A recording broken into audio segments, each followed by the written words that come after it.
How are we all going? Welcome to Pint of Science. Welcome to Armidale Golf Club. Who knew there was a golf club in Armidale until this thing came on? Anyone else? No? All right. Before we get started, my name is James. I'll be taking you through this evening. Who here's been to a Pint of Science before at all? Good, a couple of people. I wrote science in the clubs. Who knows the difference between the two? No. So this is a worldwide science festival where we gather in 24 countries across the globe, 19 cities just within Australia, to celebrate all things science and all things beer, and where the two collide in the middle, maybe. So tonight we're meeting here on an Iwan country, and it's my pleasure to acknowledge the traditional owners and custodians of the land, their elders, past, present, and future. I think it's pretty important because tonight has a very Australian theme, and what makes Australia great is the science that happens within it. And I think it's very fitting that we meet here tonight following the events of this weekend where we all met together as a nation and somewhat overwhelmingly decided that science was a conspiracy perpetuated by the Chinese government. So keep that in mind with all our speakers tonight. Remember, everyone up on stage tonight, Chinese government shill. Even me, you have no idea how much I'm getting paid by Big Pharma to be here tonight. I'm going to leave here, jump in my Maserati, go to my 6-bedroom mansion in Girraween. It's really good. No, but seriously, in case it's not obvious, I'm being sarcastic. But I definitely think that recent events remind us how important it is that we do these sorts of events to take scientific information and share it with as many people as possible. And these sorts of events are fantastic because the communication of that science isn't filtered through journalists or agencies or anything. You get to hear it straight from the scientists' mouths themselves. So how this is going to run is we're going to have our three lovely speakers come up. They're going to tell you everything they know in 15 minutes or less. After that, we're going to have a quick drinks break. If you have questions for the speakers, we're going to hold on to them to the very end. So we won't do questions after each talk. We'll do a drinks break. We will then do some science-themed trivia, and lots of the trivia will be based on the talks that you see. So we're essentially testing you as to how good of listeners you are. So you'll see trivia forms on your table, so get your team together, come up with a fun team name. After that, we're going to go through the trivia answers, and then you'll have your chance to grill all our speakers. So we'll bring them at the front, and we'll do a Q&A. So make sure to remember your questions, write them down. And if you want, if you're a tweeter or an Instagrammer, you can use the PintAU hashtag to get involved. And anybody planning on coming tomorrow night or Wednesday night? Good, we got some hardcore Pint of Sciencers, what I like to see. All right, well, without further ado, oh look, there's our thing, in case you weren't listening to what I said. I'd like to invite our first speaker up on stage, Dr. Stuart Wark. Round of applause for Stuart. Welcome to the stage. Oh, watch out. All right. Thank you much, Lee. Can everyone hear okay? We'll actually start off with a quick warning just around that. So I will be talking about things that may be disturbing, hopefully not for anyone. But if you do have issues that you're worried about, come and see me afterwards and we can have a chat and we can talk out some solutions. So what I'm actually going to start with, and I'll move hopefully out of the road so everyone can see, is a quote. So this is where my interest in this area actually started. So we did research a number of years ago and we were talking to staff members. And so my particular focus is around intellectual disability. And so we had a very sad situation where a woman who had been supported by an organisation for over 30 years, in fact almost 40 years, basically they supported her through her entire lifespan. And at the very end of her life, she was shipped off to a nursing home over an hour away. She basically cried for 2 weeks until she died. The two women that she'd lived with cried for 2 weeks until she died. The staff cried for 2 weeks until she died. And unfortunately, it was a tragic situation all round. And this was back in the mid-90s. And that was the starting point where I realised we've got a really significant problem. How do we try and fix it? The sad part is we haven't really fixed it as yet. But we are working towards and trying to come up with solutions that might actually work.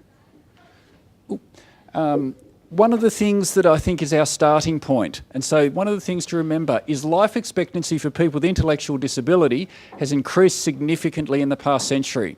So back in the 1900s, average life expectancy of someone with an intellectual disability was less than 10 years. So if you're born in 1900 with an intellectual disability, you would not expect to actually make it to 1910. In the past century, we've seen a really cool increase. So it's pretty much gone up by 1 year in 2. So life expectancy for someone with intellectual disability now is over 60. So we've seen a 50-year increase in the past century. So that's a really cool outcome. But what we are seeing is a problem because no services have actually been set up to look after people with intellectual disability who are ageing. And so we're now seeing this interesting problem whereby aged care services are looked after by one section of government, disability is looked after by a different section of government, healthcare is looked after by a third, palliative care by a fourth, and it all gets very complicated. And so we have all these silos getting in the road. So one of the things we're trying to look at is how can we break down some of these silos to actually get the support that's needed. I have, by the way, put up more information on these slides than what I normally would, just so that it is there just to make sense. I'm very happy for the slides to go up somewhere. I'm not sure whether there is a Pint of Science website for slides to go onto, got no idea, but I'm very happy for them to go up. So I put a bit more info on there than normal. As I said, we are seeing this problem whereby services to people with disabilities who are ageing are fragmented.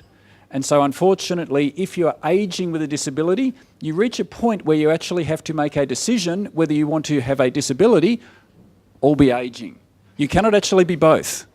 And so when you hit the age of 65, you have this fundamental problem that the National Disability Insurance Scheme, which we will talk about, is current until the age of 65. When you are over 65, you can still keep your NDIS package, but you cannot be reassessed. So if you have any new needs after the age of 65, that is considered to be ageing, and therefore you need to switch to the aged care system. You cannot have a disability package and an aged care package simultaneously.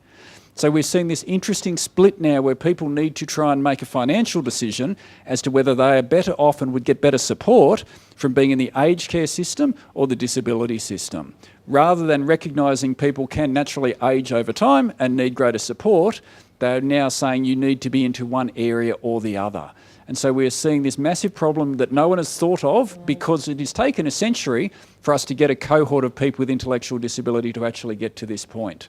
Because they used to die before the age of 10, that cohort hasn't come through en masse, and we're now starting to see that come through, which is a great outcome, but unfortunately we're not particularly supporting people very well at this stage. Aged care is premised basically around the concept of ageing in place, which now I think most people actually agree with that as a concept, that you are supported to remain in your own home for as long as possible. But unfortunately for people with a disability, their own home is not always the same place that it's been for a long period of time. As their needs change, they are moved around. So ageing in place as a concept works as a principle, but particularly for people with disabilities, it doesn't necessarily work very well. And so ageing in place implies a location. Whereas what we're finding, and I'll talk about in a second, is that ageing in place is quite often around people and ideas rather than a specific place. But government policy is very much around you remain in your long-standing community home. But for people with disabilities, that doesn't work very well. So quickly, in terms of our actual research, just to try and make it somewhat relevant, what we did was a large study across New South Wales and Queensland. Joy, who was sitting up the back, was part of it. I'll pick on her as well. And we were actually doing a study looking at people who are ageing within the mainstream community and people who are ageing with a disability at the same time. So people with lifelong intellectual disability, and we were comparing them to people who are in the mainstream community who are ageing. Now, the reason why we did the comparison between those two groups was to try and see, are there actually similarities between those two groups? So the support needs are the same, and also to then identify what are the differences. So are there things that we should be doing differently for people with disabilities to actually support them, or can they be supported through the mainstream system? One of the things we don't want to do is create another tier whereby we're saying there should be a fifth department looking after this, which is separate again. If we can use existing disability services in conjunction with aged care services, that would be an ideal outcome. But we needed to try and identify what was actually happening and what the support needs of this group were. So one of the big issues that we always focus on in our research is rural issues. Coming from UNE, rural is obviously one of the big focuses that we have. So within this, we made sure that we had people from both rural and metro areas across New South Wales and Queensland. I never remember the numbers exactly. So we had approximately 400 respondents who had lifelong intellectual disabilities. These were people aged over 60 who were ageing. We also had around 1,000, to drop back a little bit, final numbers, but around about 1,000 people in the mainstream ageing community. So we had two large samples, and we did both interviews and a survey with these groups to try and understand what their actual needs were. How can we support them better? What are the barriers and impediments that are actually stopping them getting the service and support needs that they need as they get older? There was a slight difference I'll touch on in terms of the people in the mainstream community who are aged over 65. Does anyone know, I'm going off on a tangent, anyone know why the age of 65 is retirement age? So I heard pension, why is pension at 65?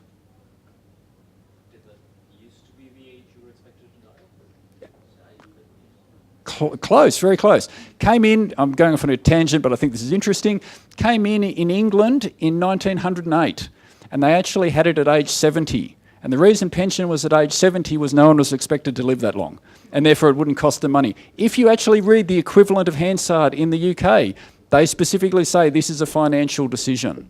In Australia, they brought in 70. It got brought back to 65 in 1928. Any idea why they would have brought it backwards? They brought it backwards because the Great Depression was hitting, and they were trying to get older workers to get out of the workplace. And they actually decided they were going to save more money by getting people to retire at 65 to then get more productive people into the workplace. Nothing around 65 has anything to do with healthcare needs whatsoever. We're about to see the pension increase again. It's about to go up to 67.5 and to 70. Once again, it is financial imperatives. There is no health research that says this is an actual date. However, for the sake of our argument, we've used 65 because it's convenient for everyone. What we're looking for in terms of our differences is, in terms of the general population, people who are ageing generally acquired new problems later in life. People with intellectual disability, so lifelong intellectual disability, tended to get a lot more comorbidities in terms of physical health issues.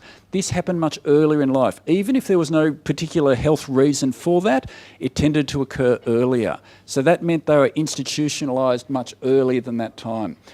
They had much more complex healthcare issues, so they needed a lot more healthcare support at an earlier age. Mainstream ageing didn't tend to have that same issue. In terms of intellectual disability, someone who was entering the aged care system tended to enter, as I said, at a younger age, required more health, but their actual level of need around dementia and the timeframes for dementia was remarkably similar. So there weren't a lot of differences in terms of the dementia timeframes or the capacity, but within that it tended to happen at an earlier age again. The other interesting difference that we found was that someone who was mainstream ageing, they had very similar healthcare needs during their palliative or end-of-life care to someone with intellectual disability who was just ageing. So the level of complexity of healthcare became much more significant as they moved forward in time. And so there was quite a discrepancy between those two groups.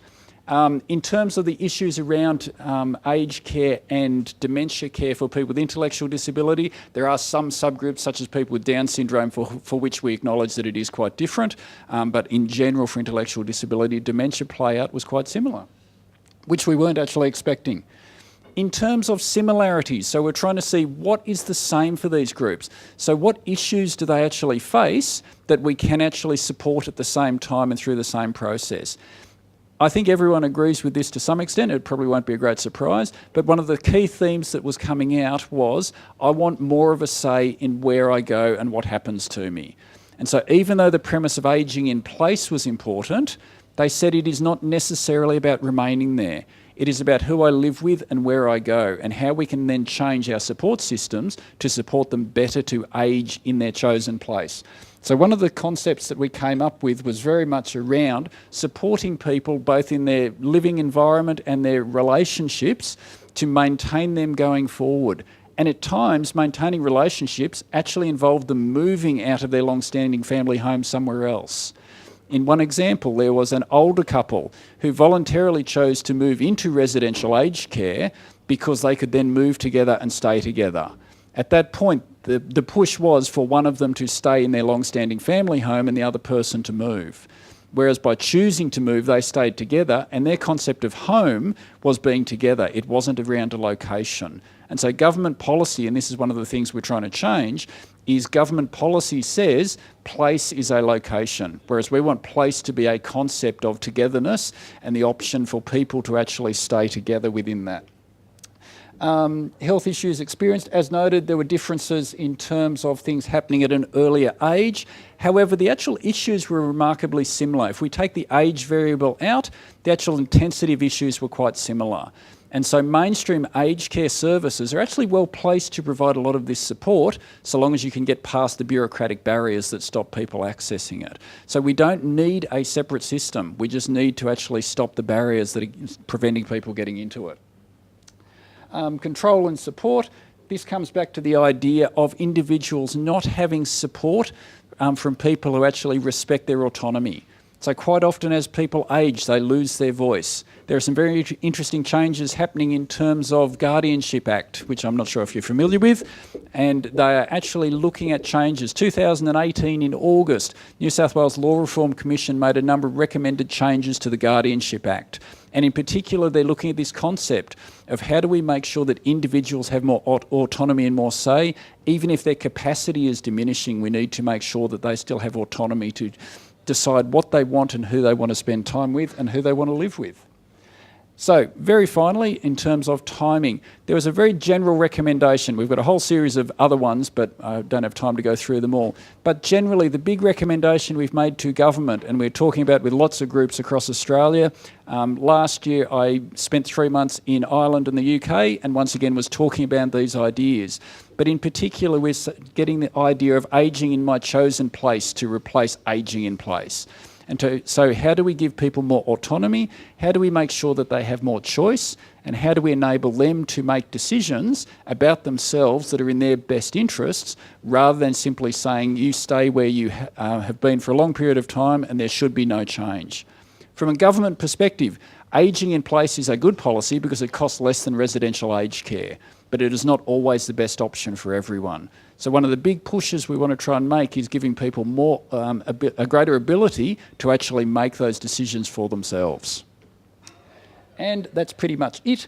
In terms of ageing in my chosen space, we're trying to get that as a concept. Obviously, the words don't matter so much, but it is trying to get an understanding of how this change needs to reflect what people actually want, rather than simply staying stationary in the position that they're in, which may not be optimal for them. And so how do we actually make sure that their needs are captured appropriately? This applies to both mainstream ageing and people with disabilities. So it's quite interesting how similar they were. Final word I will say is that in terms of rurality, we found if you lived in inner metro areas, you actually got very good support. If you lived in outer metro areas, or if you lived in inner regional, that was roughly the same. So there wasn't a lot of difference between people in outer Sydney and people in big regional towns such as Toowoomba. And then if you lived in outer regional and rural and remote, your services went down even further. But people talk about the dichotomy between rural and urban, whereas we didn't find that. We actually found it was much more nuanced, and that the further you got out, the worse it got. But people who lived in Western Sydney actually didn't have particularly good support either. So it wasn't just around a rural versus urban issue. And that is pretty much me done. Good job. 1 minute left. That was perfect. 15 minutes on the dot. Well done. Thanks, Stuart. Now remember, if you have any questions for the speakers, hold on to them. You'll have your chance at the end. Stuart mentioned about accessing these slides later on. There isn't a place to access the information, but this event is being recorded and will go up on YouTube, so you can go back and relive all the glorious moments as much as you like. To keep up on when those videos come out and these events in general, you're going to need to remember a very long-winded name. The New England Northwest Regional Science Hub is a volunteer organization that runs these events throughout the town. So best way to keep up to date with what's happening is jump online, follow that group on Facebook. You'll see those videos go up. You'll see all sorts of different events around Armidale going up. Now, Are you ready for our next speaker? Help me welcome to the stage Michelle Guppy. Come on up, Michelle. All right, take it away. Thank you. How's that going to work?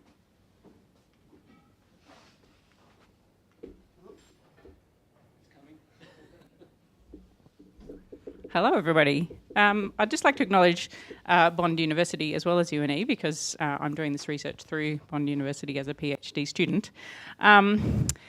Now, look, I'm a pretty lazy lecturer. I don't like to talk a lot in my lectures, and I get the medical students who I lecture to do most of the work. So I figured, why should tonight be any different? I've got a captive audience here. I'm going to get you guys to do most of the work as well. So this is going to be interactive. So first of all, I want you to imagine that you're 75 and that you're a woman. Now that may be harder or easier for some of you, but I want you to close your eyes and imagine you're 75 and you're a woman and you're going to visit your GP. Now, you are a pretty healthy person.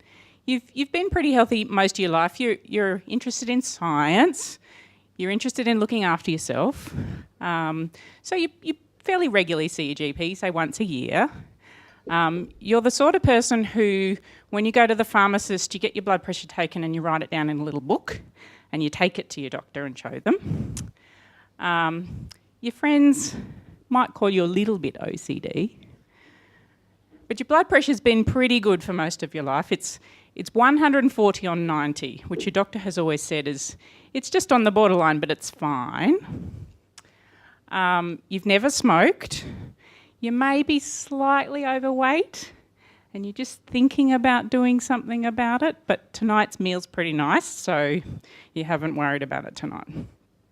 So you go and see your GP for your annual checkup, and your GP says to you, Marjorie, we need to talk about your kidney results. I'm sorry to tell you that your results show you've got stage 3 chronic kidney disease. Now, what I'd like to know is, how would you react to that news? How do you feel about hearing that? Can't be right? Second opinion? Okay. Anything else? Right. So why? Why do you think that? Why? No symptoms? Stage 3. What happened to 1 and 2? Aren't you getting a checkup every year? So you want to know a bit more information? You want to know how this happened? You've been really good, you've been really healthy, and suddenly you've got this disease and it sounds pretty bad at stage 3. All right, forget everything I have just said, okay? Wind the clock back. You're walking back into the GP surgery. We haven't had this conversation, but you're walking back into the GP surgery, sitting down in front of your GP, and your GP says, all right, Marjorie, I need to discuss the test results that you had last week. It shows that your kidney function has declined a little bit, but it's about what we expect for somebody your age. You're dead on average for someone who is a 75-year-old woman. I don't think it's anything to worry about, but what we're going to do is we're just going to monitor your kidneys. We only need to monitor them once a year, and so in a year's time, I'm going to do another blood test. And in the meantime, I just want you to be aware that some of the medications that you can buy from the chemist could be a bit dodgy for your kidneys if you take them. So things like Brufen, the sort of anti-inflammatories that you might take if you have a bit of a sore knee, don't take any of those. Talk to the chemist or talk to me before you decide to take any over-the-counter pain relief medications. If your doctor said that to you, how would you feel about that? What's the response? You still don't like it? Okay. No.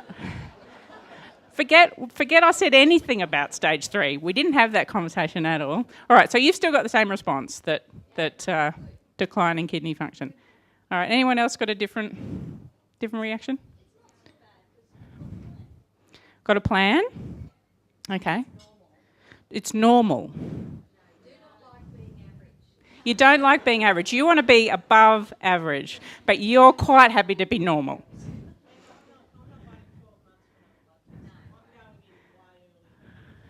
Okay. All right. This is interesting because I'm very interested in this is part of the research project that I'm doing is about how doctors perceive these types of test results, but also how patients perceive. Yep.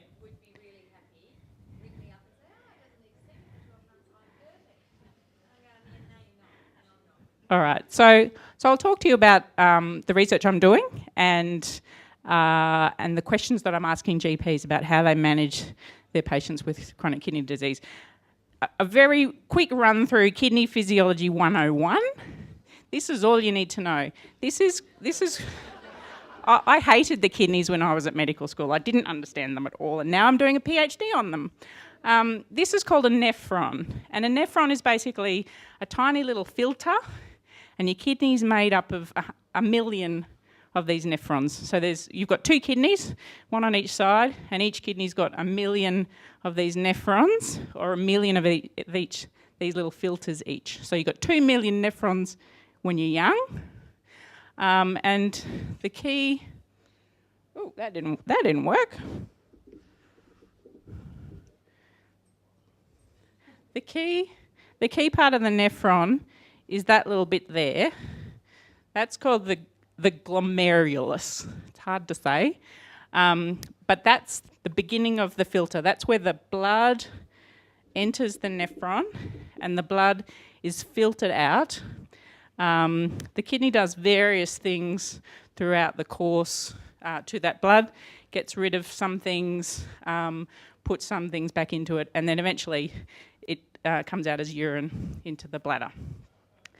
The reason I'm telling you this is because the glomerular filtration rate, or how fast these glomeruli filter the blood, is the key measure or the key blood test that we doctors do to measure someone's kidney function.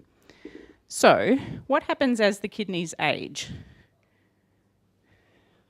I'm not sure how well you can see that slide, but this is a graph that I have created from a study that was done a few years ago in Australia. If anyone knows the name, it's called the AusDiab study. About 11,000 Australians had their blood tested for kidney function as well as some other things. And this is the female chart. So on the right-hand side here, this is the glomerular filtration rate. So this is how well the kidneys are filtering the blood. Now, 100 is a really great level, and sort of 120 is way above average. So that's your favourite number up there, is 120. And when you're young, 120 is probably what your kidneys are filtering your blood at. And again, when you're young, 100 is about average.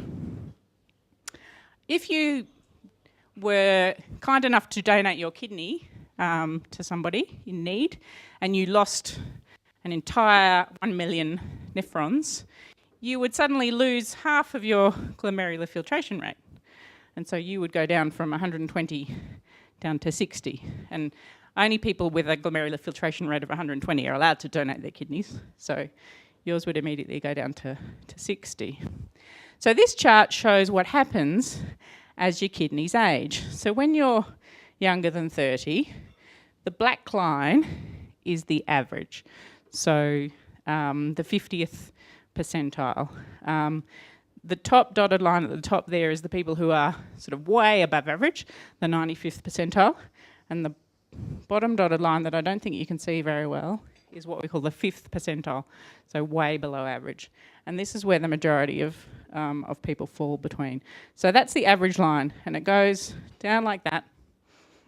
So as you can see, there is a natural ageing of the kidneys, so that by the time someone reaches 75, if we go up to there, their kidney function is about half.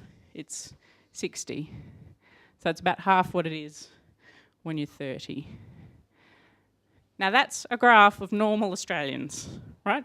Normal Australians. That's just normal ageing of the kidneys. Chronic kidney disease is not one particular entity. It's a term that sort of encompasses a whole pile of different kidney diseases. It can encompass some genetic diseases. Polycystic kidney disease is probably the commonest genetic cause of kidney disease. The other two commonest causes of kidney disease in Australia are high blood pressure and diabetes, but there are also lifestyle factors that cause kidney disease. Smoking would be the number one thing that you can do to knock off your kidney function, and obesity as well. So in Australia, 1.7 million Australians have blood test indicators of chronic kidney disease. And if you're over 75, 42% of people are classified as having chronic kidney disease. So there's a bit of controversy about this, and there are two schools of thought in the medical literature about when chronic kidney disease actually becomes chronic kidney disease. And so there's a huge controversy about whether, I'll show you on that graph in a minute, whether the line of when you decide it's chronic kidney disease is in the right place. So the kidney specialists would argue that there are 27 extra deaths per 1,000 people if you have chronic kidney disease when your GFR reaches the number 45. If you have chronic kidney disease, it's actually a more important risk factor for developing cardiovascular disease, so having a heart attack or having a stroke, than diabetes is. And one of the commonest reasons people die from diabetes is from having a heart attack or a stroke. And end-stage kidney disease costs 3% of the national health budget. But you can see from that graph that I previously showed, and I'll show you again, most of those older people who have been diagnosed with chronic kidney disease, their blood tests actually won't progress. Their kidneys will not get worse. They will never actually end up getting kidney function that is so bad that they actually need any treatment at all. So this is the level that chronic kidney disease has been defined as, a GFR of 60. That's the level that was set by the expert committee about 6 years ago. They've decided 60 is the magic number. When you need dialysis, your kidney function is down here at 15. So you can see there's a long way between 60 and 15. And when I quoted before that cardiovascular risk, that cardiovascular risk kicks in about here at 45. I haven't drawn that line in, but if you go across here, you can see that in the older population, there's a lot of people here who are average or below average, slightly below average, who have been diagnosed as having chronic kidney disease, but their kidney function is going to keep chugging along, just slightly getting worse, but it's actually never going to cause them any harm at all. They're not going to die from it. They're never going to need dialysis. It's actually not going to cause them any cardiovascular problem. So we are diagnosing a whole bunch of people with a disease that's not going to do them any harm at all. GPs are getting in a lot of trouble for not diagnosing patients at that higher level of GFR function and are not following them up according to the guidelines for chronic kidney disease management. And the research I am doing is trying to find out why. The information that I'm getting back from the GPs is that they feel that their patients have so many other things going on. Most of their patients have got several other diseases that their patients are going to be dying from those other diseases. Telling the patients that they've got chronic kidney disease is not going to make a difference. They're already managing their patients for all of the problematic things anyway. They're already managing their blood pressure. They're already telling their patients to stop smoking. They're already managing their patients' weight. And so adding another disease, if a patient's already got 5 diseases, telling the patient they've got another disease is not actually going to help the patient at all. But I'm still in the process of doing that research. I'm interviewing a lot of GPs to find out how they're managing patients with chronic kidney disease and what their patients think. And I'm very keen to find out the results. So with Marjorie, her GFR result was actually 58. And the year before, her GFR result had been 59. So I know you wanted to have the blood test done really soon. You didn't want to wait another year. But actually a year ago, it was 59, and this year it's 58. So it's only decreased by 1 over the course of 12 months. So it's still sitting on this average line. And actually the guidelines do tell us that if that's the case, you do only need to monitor your patient's kidney function once a year. So what I'm hoping is an outcome of an outcome of the research I'm doing is that this is a blood test result that your doctor gets. And what I'm hoping is that instead of just getting the GFR result with a number, and they're just told that greater than 59 is normal, and Marjorie's result was 58, what I'm hoping is that the pathology companies can print out a little graph, and every year they can plot the patient's GFR result on that graph, and the GP, or however often the GP does the blood test. And then the GP can see how well that patient's blood tests are doing. And if they're just steadily tracking along the average line, there's probably nothing you need to worry about. If it's not, if it's dropping off really quickly and not following what you would normally expect, then that's when the GP needs to act and do some more investigations and look into it a bit more. So that's the end of my talk.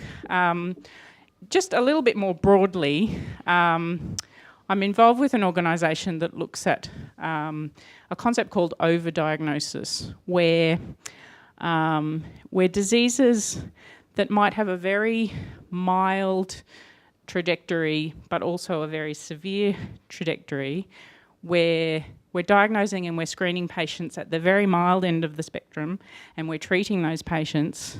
We're spending a lot of money treating those patients at the expense of the people who really do need it, who are really quite unwell. And we're doing those people harm because they may never ever get any symptoms and may never ever get sick from their very mild disease. So if anyone is interested at all in the topic of overdiagnosis, that's a good book to read. So thank you very much.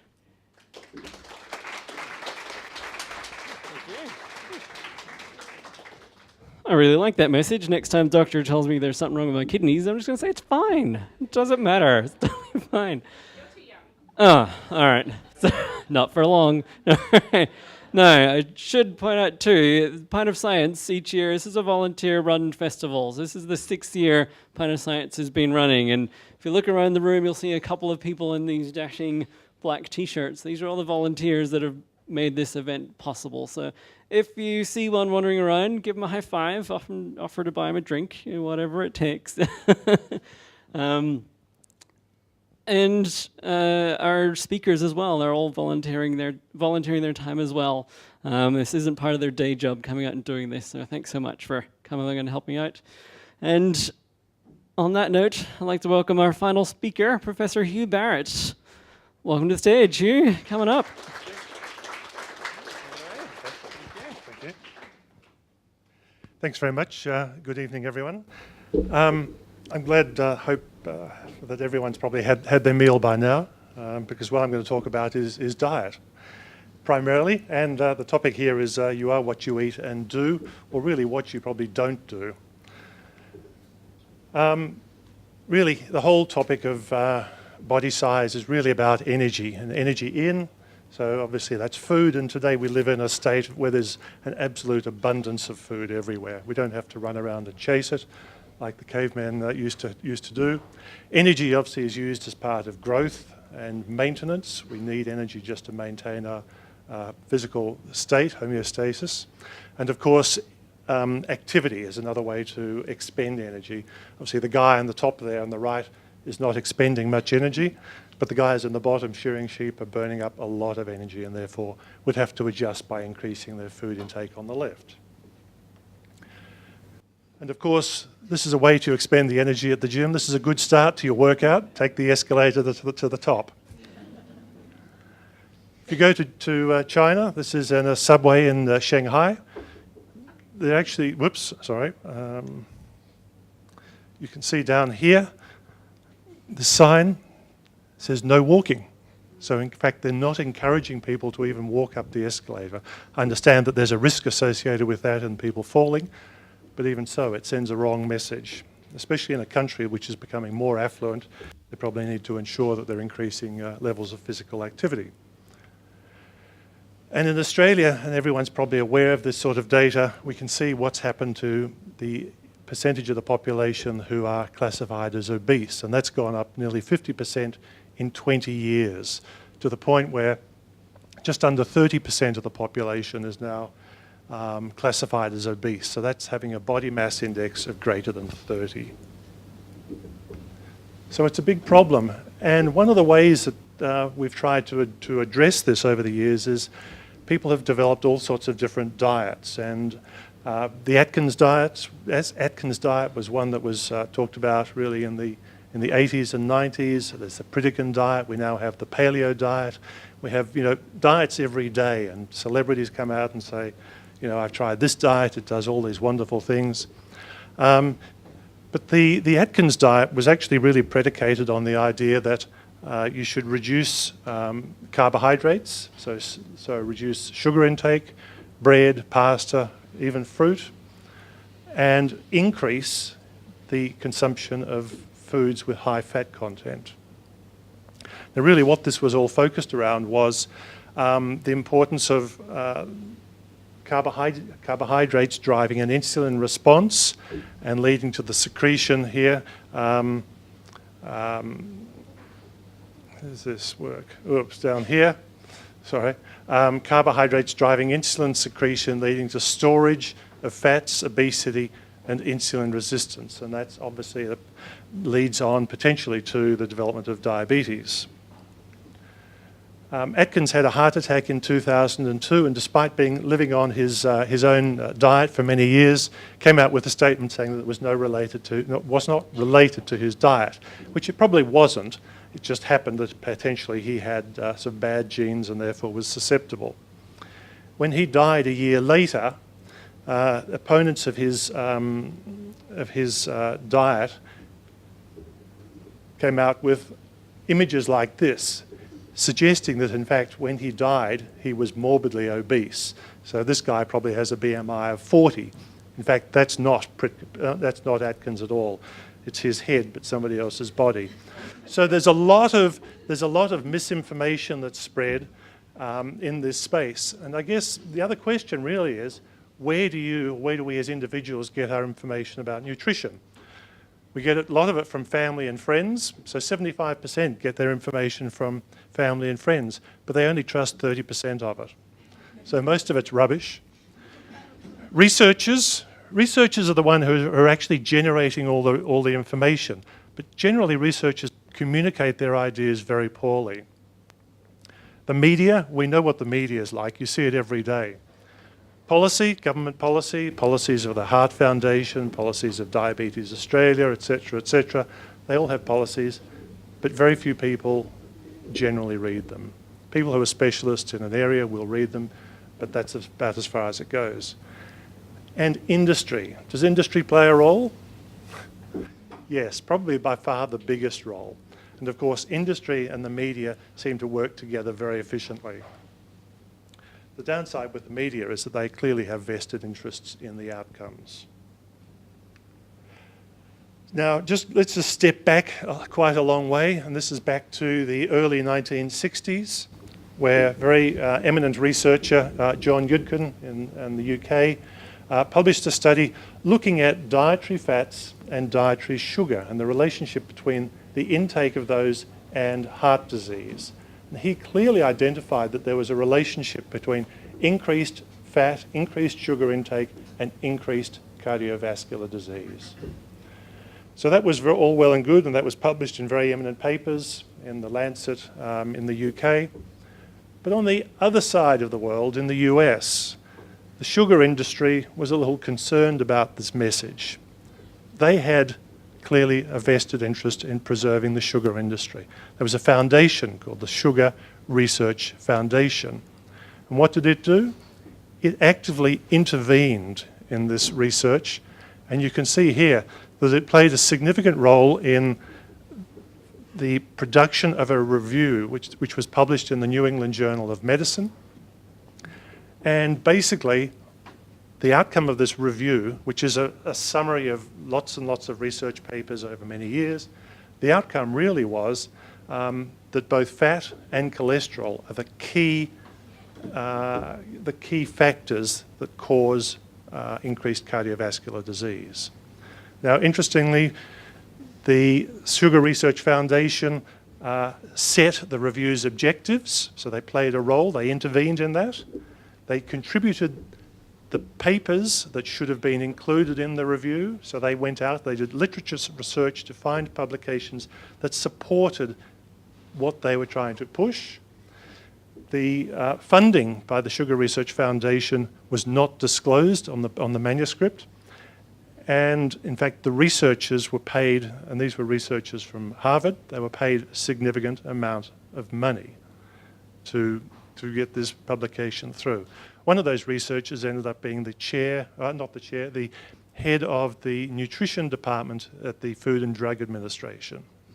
So there's a lot industry is playing, is rather complicit in the outcomes here. So really, there's been this major battle, and it doesn't occur anymore, but back in the 60s and 70s, there was a big battle really between what the researchers in the UK and the US thought were the key factors or drivers for cardiovascular disease. It turns out that Yudkin really is right. Sugar plays a very important role. And of course, we get these sorts of things. Smoke, drink, and eat what you want. And this is Norway's Minister for Public Health. She said this just a couple of weeks ago. Really what she was saying, that government plays no role in educating people. It provides information, but it's up to the individual to do whatever they want.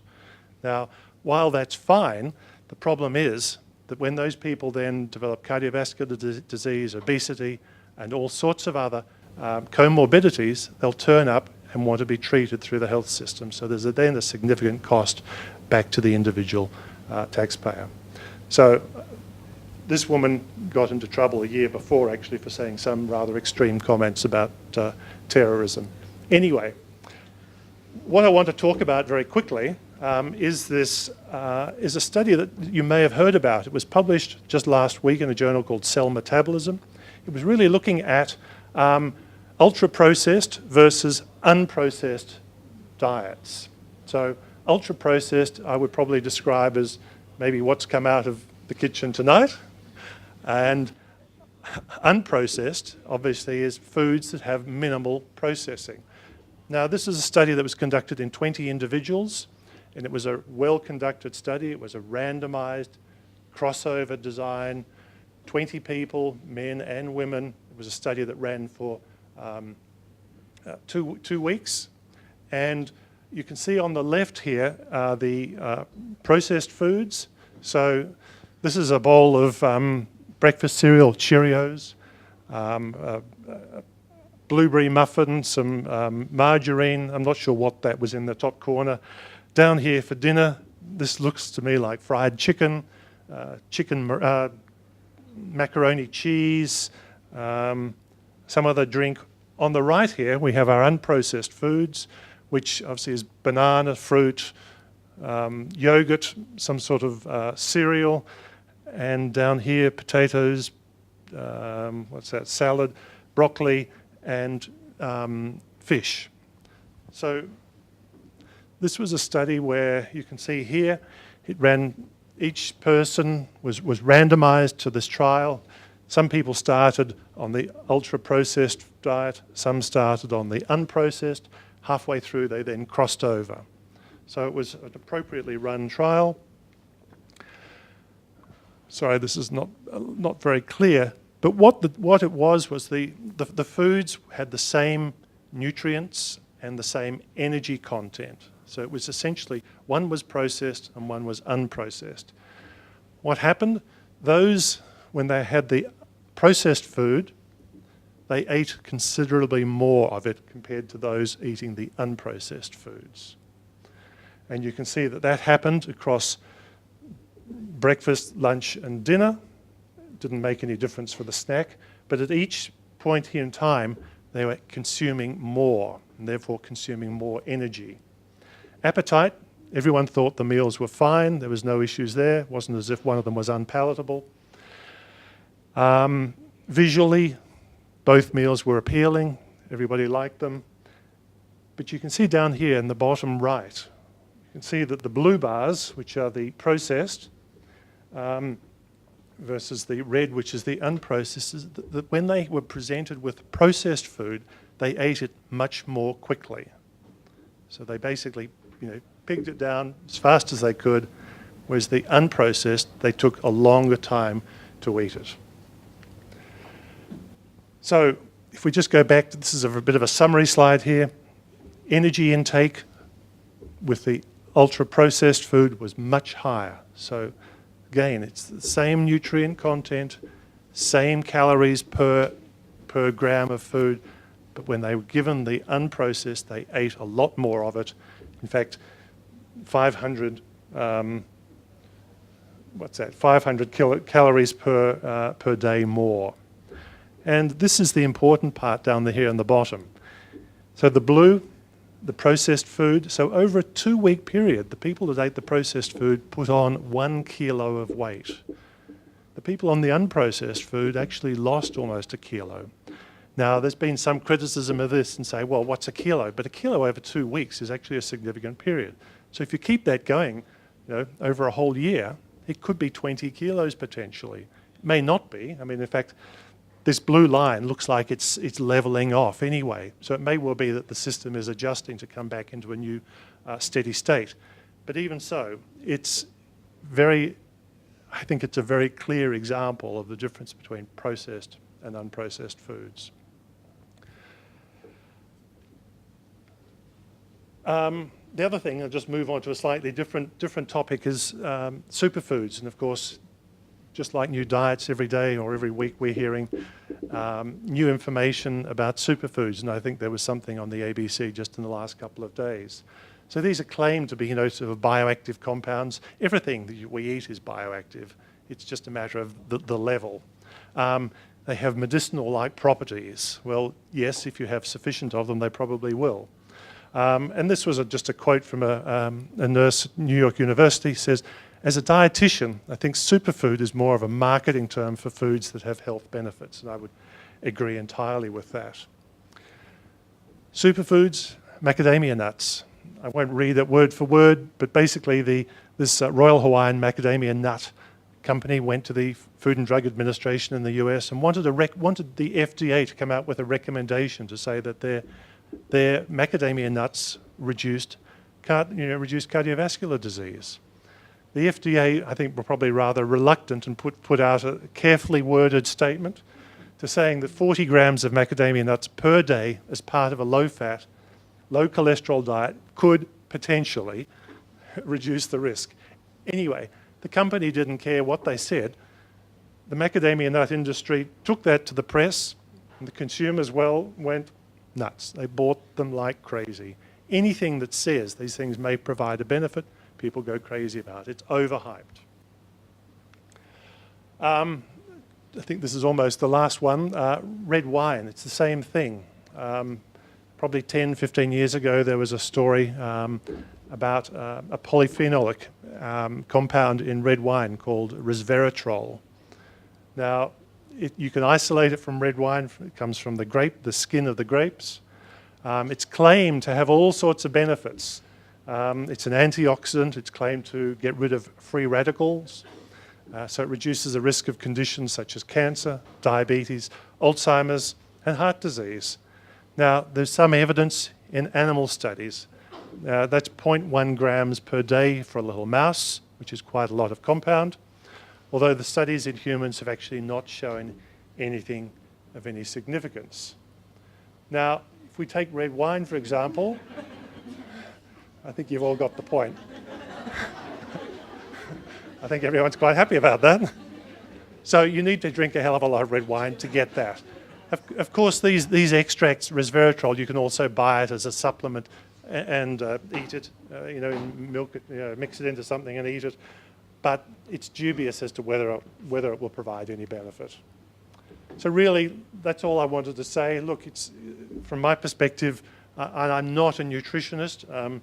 My area of research is slightly removed from this. It's around cardiovascular disease and lipid and lipoprotein metabolism. But it's a pretty simple story. It's energy in and energy out, as far as I'm concerned. You need to think very carefully about where information comes from and who has a vested interest in the outcomes. I think from that one study that's just been published, and it seems to have got a lot of press, foods with less processing are better, and I think most people would generally accept that that's not unreasonable. Superfoods nomenclature is very much a marketing ploy. My recommendation, not as a nutritionist, enjoy a balanced diet and keep active. Thank you very much.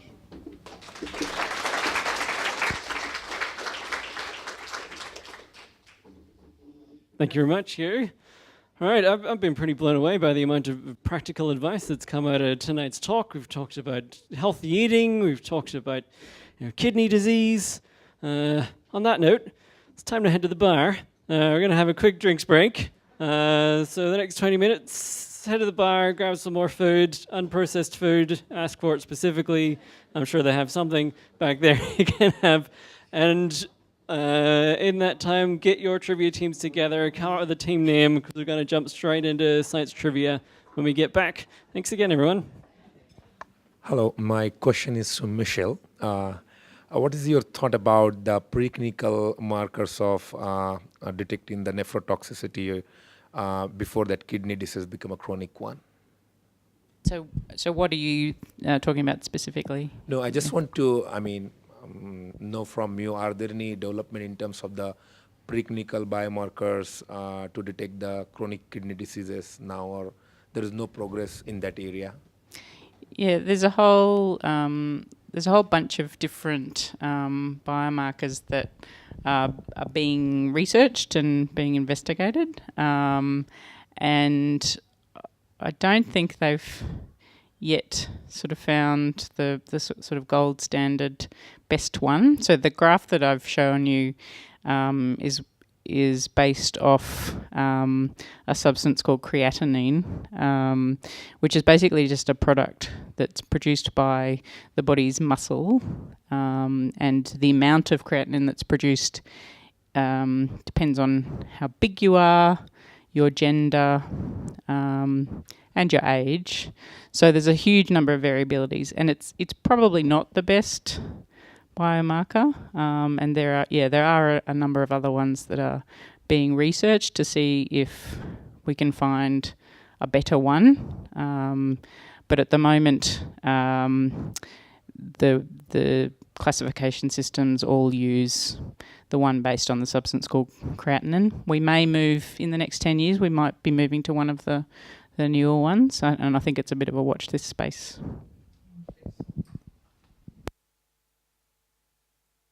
Is to do with the kidneys, the recommended daily fluid intake of 2 litres, which is, I know, a nice number picked out like 10,000 steps, but any fact in that? So I actually did my master's research on fluid intake and whether there was any research around the recommended fluid intake. And I think when I did it, it was 3 litres a day was the sort of recommended. And really that was like 10,000 steps a day. It was really just a number that was plucked out of the air. And I think, again, it entirely depends on the environment that you're in. It depends on how humid, how hot, what sort of energy expenditure you're doing. So how much you're expiring through sweat, through your skin, as to how much you need to drink. And then it also depends on the health status of your body. So how well your heart is functioning. So whether you're, if you're a person with poor cardiovascular function, you may need to drink less because you might overload your body if you drink too much. So there are so many variable factors that you can't actually say there is a right amount of fluid that a single person should be drinking across the board. Yeah, I tell my patients, try to make sure your urine is not yellow. So drink enough that your urine is clear. Mm.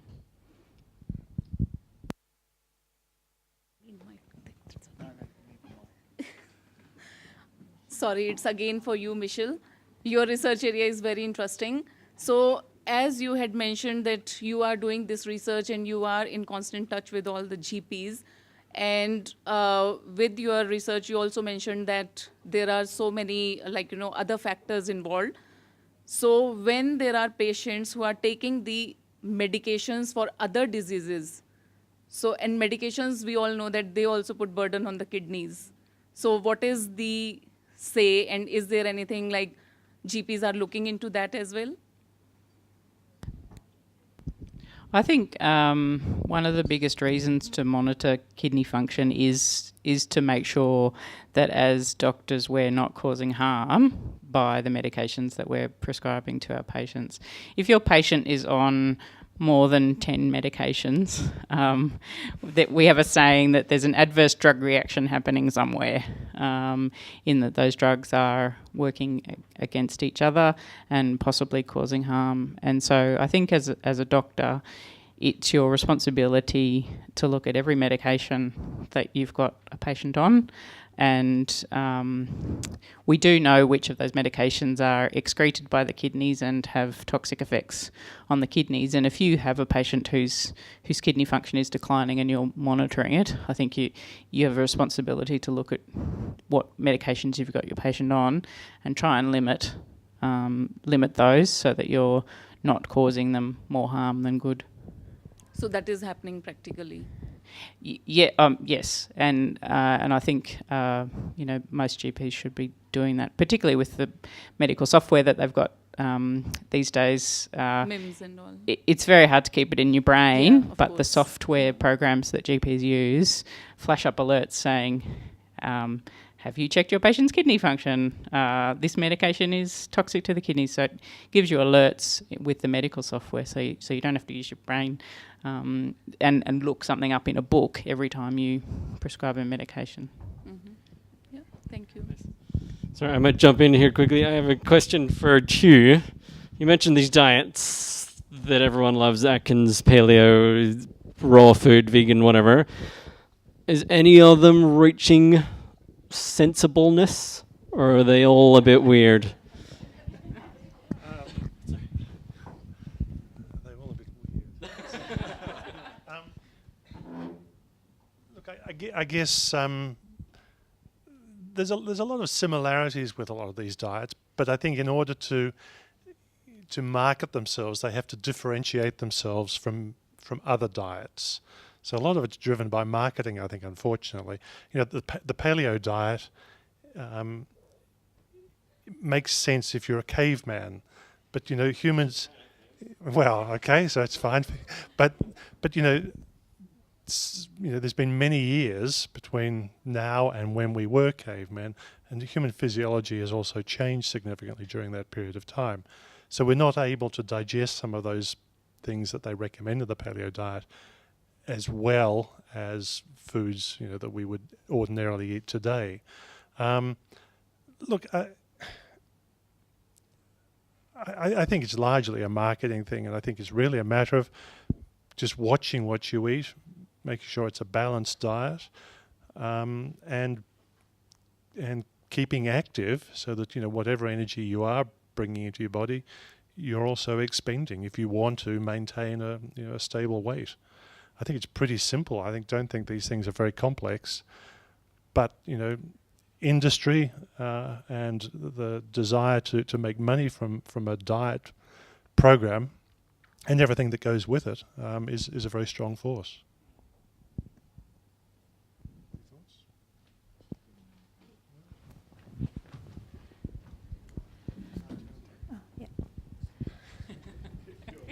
Why do we eat the processed food faster? Why? That's a good question. Clearly, I mean, in that study that we talked about, there was no issue about the palatability of the unprocessed food, so everyone was able to eat it. Why do we eat it faster? Oh, you got an answer. Okay. I'll give you an analogy. If you juice 8 apples and make an apple juice, how fast can you drink that compared with eating 8 apples? Much faster. That's true.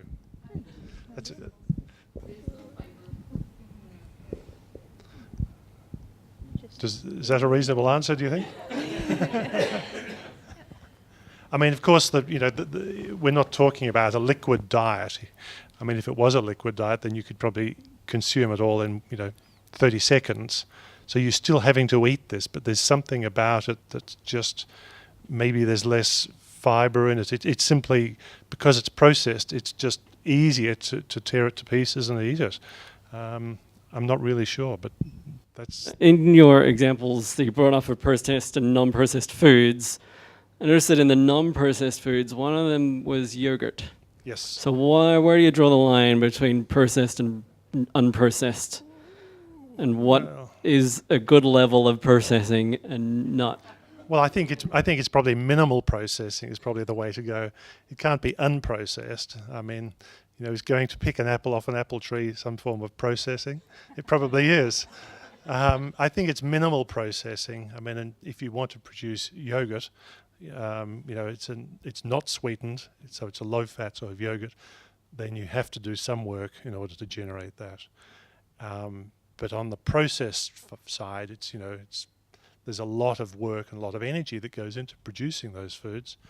And despite that, they're able to market them at a significantly lower cost. So that was the other thing. The interesting thing in that study was that the cost of the unprocessed food was about 50% higher than the processed food.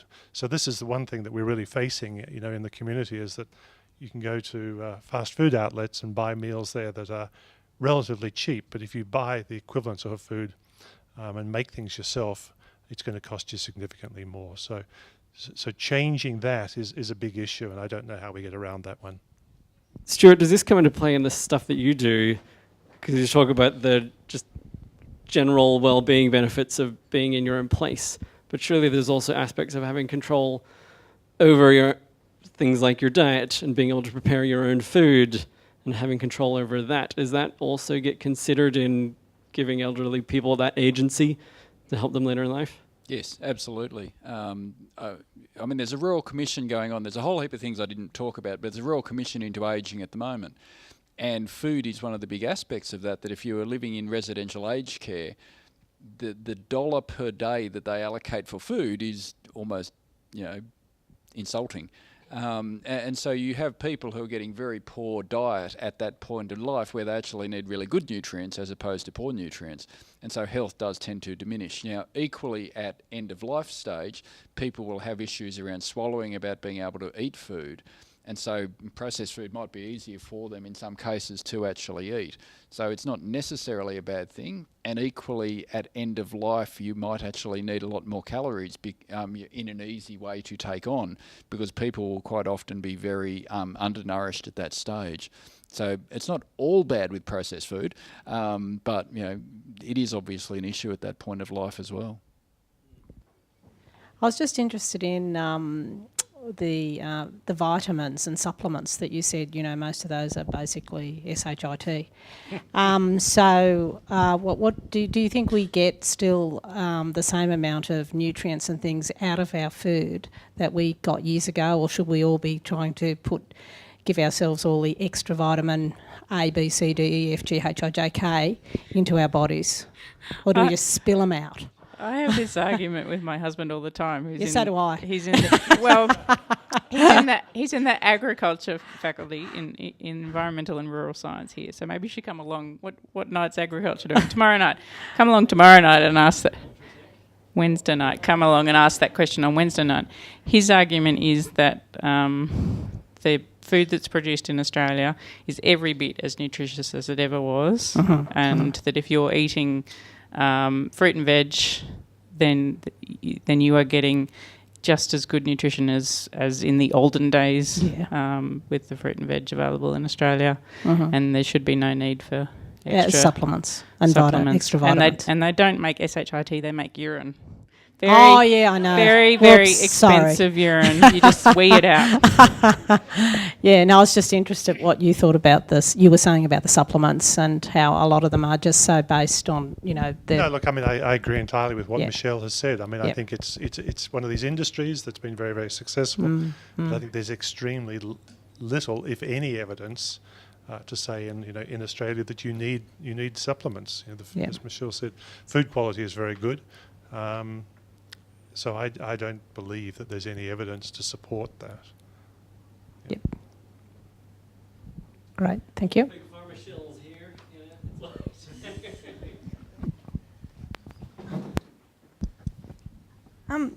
I've got a question for Stuart about the research that you're generating about aged care and disabled care and all those sorts of things. How amenable do you find communicating with government and policymakers and stuff and actually implementing this stuff? Do you have to kind of put a dollar sign on it and go, if they're not happy, they're going to get sick and it's going to cost more and those sorts of things? How do you approach these questions? What an excellent question. So there are actually different aspects to that in terms of if you are talking with politicians, you need to find a hook or something that they're interested in. So politics, as we know from on the weekend, you operate in 3-year cycles and they're interested in something that they can demonstrate an outcome for. Bureaucrats, on the other hand, tend to last beyond 3-year cycles, and so they will stay in policy for longer, and that's where dollar signs make a difference. So bureaucrats are very interested in what is the cost factor. Politicians are interested in the feel good, how can I make me look good factor. And you do have to sell things differently at different times. And you need to know, unfortunately, what your target audience is, which makes it all very political and very frustrating. But you do unfortunately have to sometimes approach things differently. And if you're dealing with government departments, you actually make an argument around cost factors. Whereas if you're dealing with the actual minister, you'll sometimes make an emotional plea more so than the financial one. They are equally interested in dollars, of course, but they do like seeing this is something that I can demonstrate and this is a feel-good picture of me next to my friend, and they can have a nice photo opportunity and those sort of things. Yeah, but Great. Good question. Thank you. So, leading on from that is where is your research going? Does it have a time frame on it? Like, these people are ageing. It's quickly. The population is growing rapidly, and so who's going to provide the answers, or where is the information going to get answers for these people? Sure. Our focus at this point is we're in the process of developing what's called a best practice framework. And so it is actually a concept where we're trying to then disseminate through disability organisations, through the health departments, and through aged care agencies to try and say this is a framework by which all three can work together. At the same time, we're then trying to approach government. Government is less reactive, therefore we're trying to go through services. When I was in the UK last year in Glasgow, they had very similar structural issues to what we do here, but they have managed to collaborate and work very closely together across these agencies. And so we had a bit of a framework that we can use to try and say this is how it is working elsewhere. And this is how organisations can work with health department, can then work with aged care agencies to hopefully get the best for the person. And so there's sort of a two-pronged approach to try and work with government, but then also work with the providers on the ground. And as soon as possible.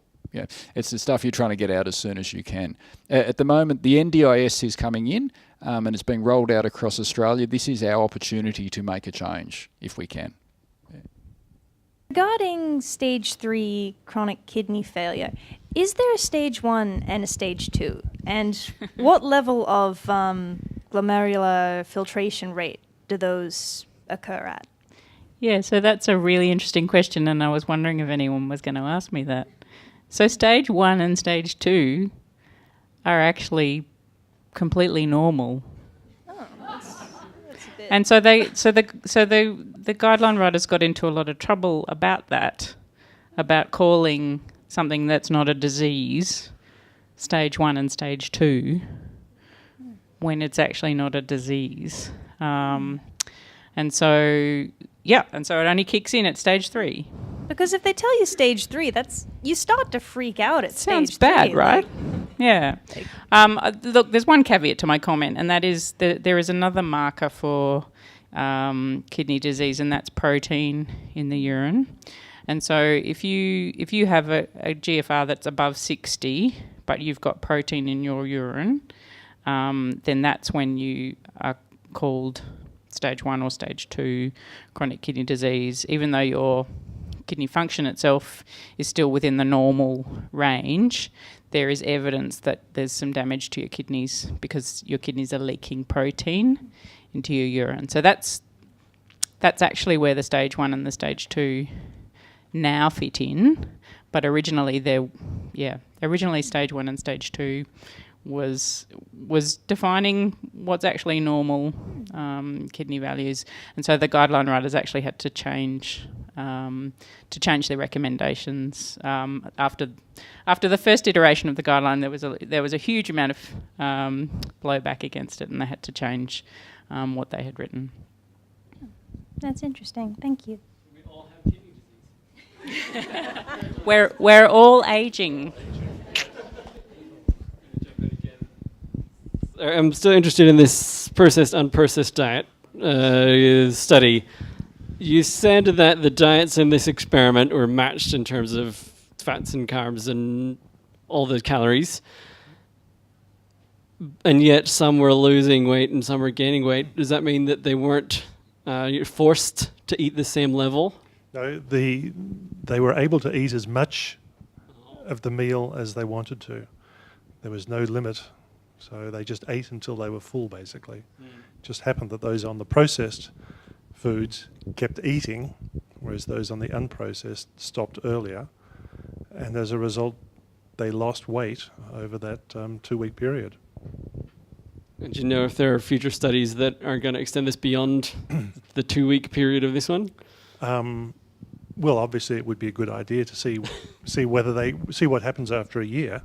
The problem is, these sorts of studies are very expensive to run because somebody's got to prepare all the food. But I imagine that people will try to do this in another form, maybe. Sort of just these people. I think most of the time they were actually in a metabolic ward, so they couldn't go outside and sneak beers and wine and chips and these sorts of things. So they're or fruit, yes. So they were it was very tightly controlled.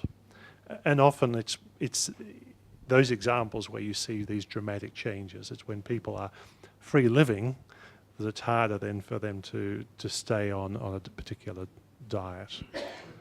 But I mean, the thing would be to extend that study, see whether the effects are long-lasting as a good demonstration. And you mentioned this old study that looked at fats and sugars, and that the sugar thing was really fought against, and we're now coming back learning the bad parts of sugar. What's the verdict on fats now? Are fats good again? No, I don't think fats are good, but I think they're probably. I mean, it's like anything. It's how much do you have? There's polyunsaturated, monounsaturated, saturated. So I think people probably always still say that saturated is bad. Some is probably fine, but it's a matter of how much is some. But I think people, the recommendation is still, from the various groups like the Heart Foundation, is to keep to a low-fat diet if you can. I always hope for a yes or no answer, but it never happens. All right, we have time for 2 more quick questions. Last chance, up the back. My question is for you, Hugh. You mentioned in that study that the 2 diets were, the processed and unprocessed, were matched in terms of nutritional content. More generally, are unprocessed foods better for us nutritionally? Yes or no? Can I go halfway between? That's a yes. Absolutely. Surely that's a yes answer. Processed foods are better. Unprocessed foods. Oh, unprocessed should be better for you. Yes. Okay. Did you say Great. processed? What was that, sorry?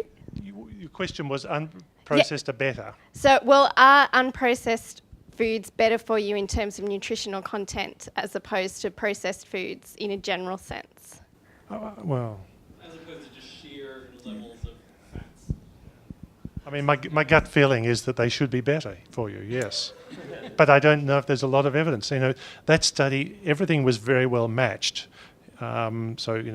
Including all the way down to things like omega-3 fatty acids, all those things. It was quite well balanced. So they did an incredibly good job at matching the content, the nutrients within the foods.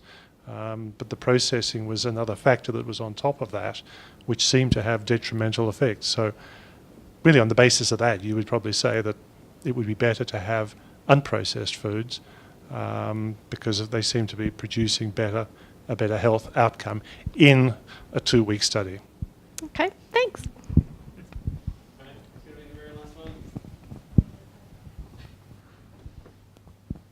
So Hugh, is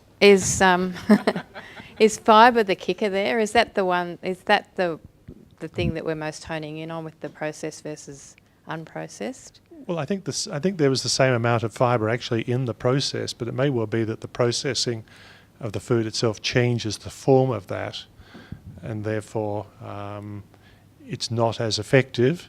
I think there's all sorts of questions that really still need to be asked about this study.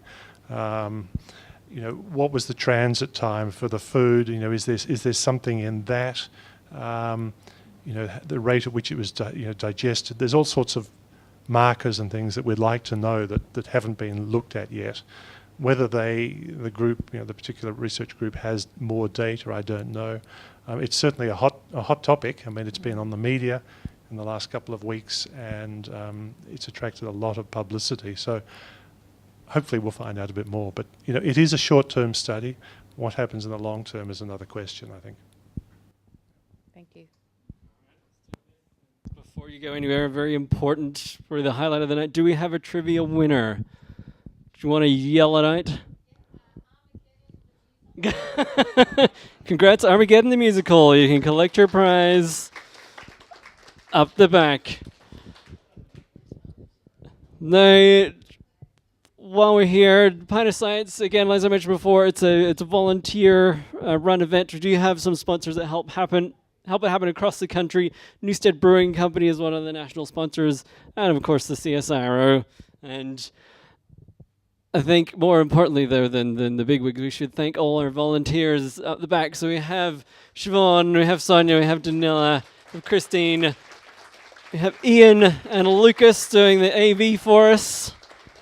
We should thank Armidale Golf Club for having us here. Belgrave Twin Cinema donated the prizes for trivia winners and did some advertising for Pint of Science for us. Hopefully we're going to see you next week, or tomorrow, and Wednesday. And if you're super keen, this event was also supported by that long-winded named thing I said before, New England Northwest Regional Science Hub. And they are also, oh look, there's all the volunteers. I forgot Tim too, and he's not here. Thanks, Tim.